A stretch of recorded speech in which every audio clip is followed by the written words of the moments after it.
Hello guys, welcome to 5th generation hobby shop. Meron tayong i-review na unit. This is the Glock 19 by WE Gen 4. Ito pala ay unit ni Sir Nico ng Muntinlupa. Sir, welcome to 5th generation hobby shop. Unit nyo po sir, the Glock 19 Gen 4. Yan, with the markings on slide, Gen 4 on grip marking.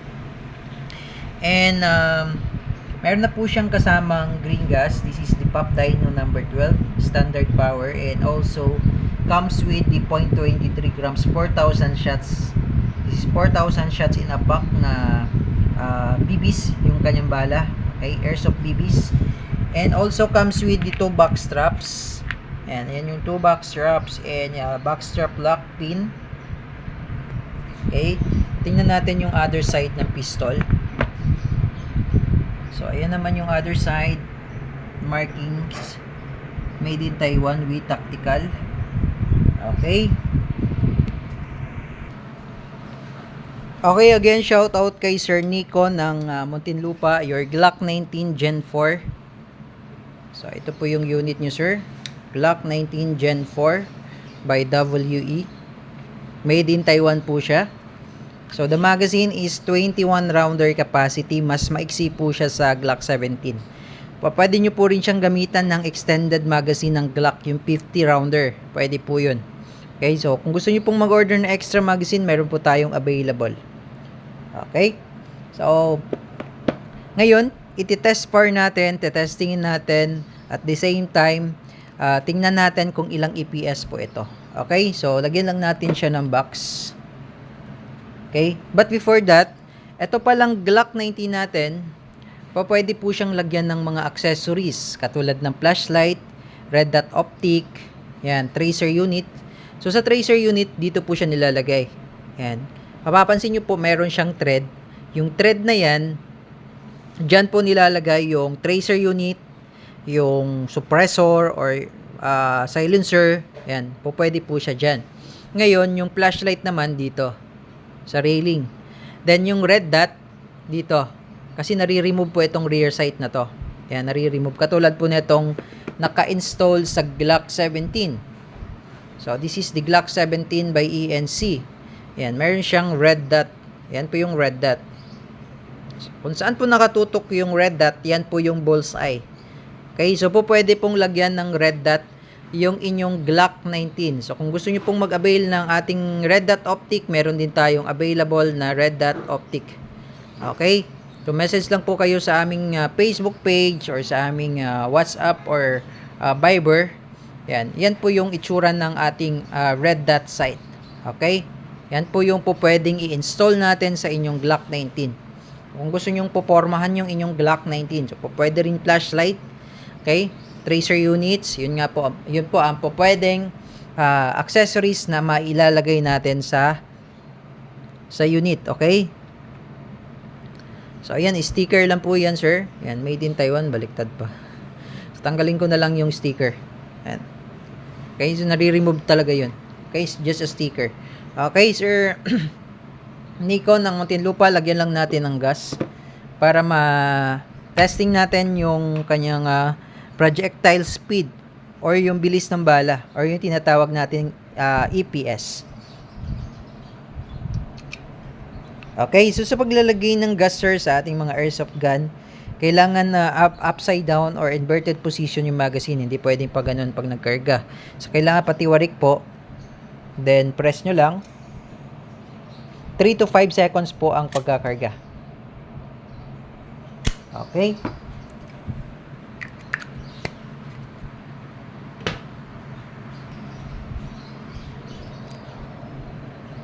Okay, lagyan lang natin ng mga ilang pirasong bala. 4 shots. Para sa chronograph testing. Okay, so indicator pala, sir, na merong gas yung ating magazine. Yung magazine. Pag kinapa nyo tong bulb, ito kasi yung bulb niya. Pag kinapa nyo yan at matigas, ibig sabihin po, may pressure, may gas sa loob. Okay? Pag nakakapa nyo, pag napipindot nyo at malambot, napipress nyo yan, ibig sabihin po nun, wala ng gas. So, pag diniinan nyo yan, pag nilakasan yung diin nyo, lalabas yung gas dito sa gas route. Okay, so kapain nyo lang at pag matigas, may gas pa po yan. Okay? So ngayon may gas po ito, nilagyan natin. Testingin natin kung ilang EPS. Okay? So 4 shots. Again, this is the Glock 19 na meron siyang markings on slide. Ayan. May mga langis-langis lang po yan, sir. Glock 19 Gen 4. This is a subcompact pistol. Meron po kasing mas maliit pa dito, yung Glock 27 and Glock 26. Yung standard is the Glock 17. Yung pang competition naman is Glock 34 and Glock 35. Yan, okay, testing. Chronograph testing. Firing. Malakas siya, 357.5. 357.5.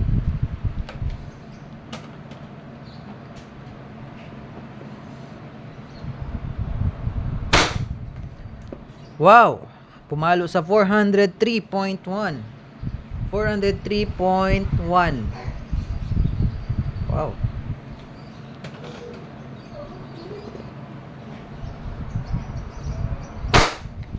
$344.0. Okay, and the last one.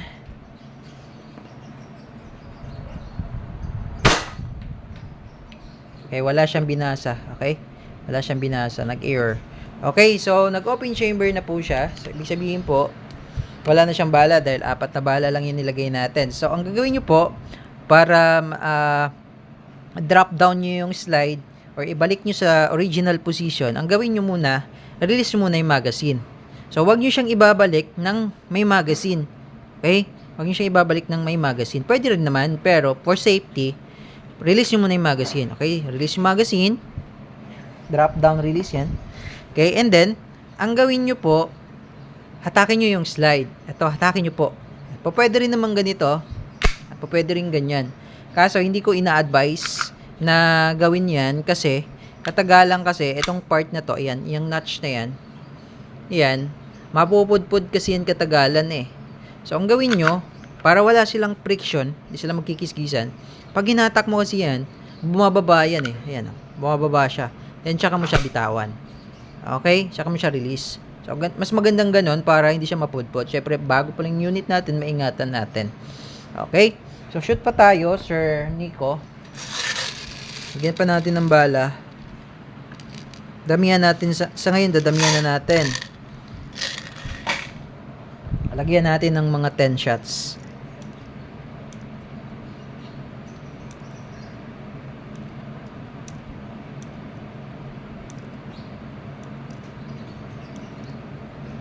Ayan, 10 shots. Make sure lang na yung bala nakasegregate ng maayos, yung nasa ayos siya, wala siyang parang space.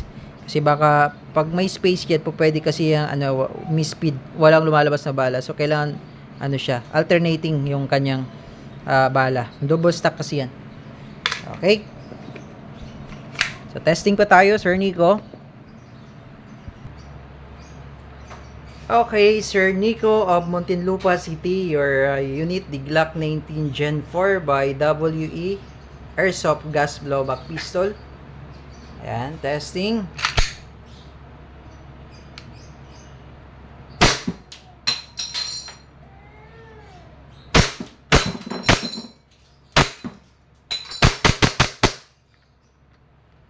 Okay, open chamber, release the magazine. All back the slide. Hammer down. Hey, Sir Nico, okay na po ang inyong unit. Kung may question regarding sa inyong unit, message lang sa aming Facebook page, 5th Generation Hobby Shop. Thank you, sir, and have a nice day.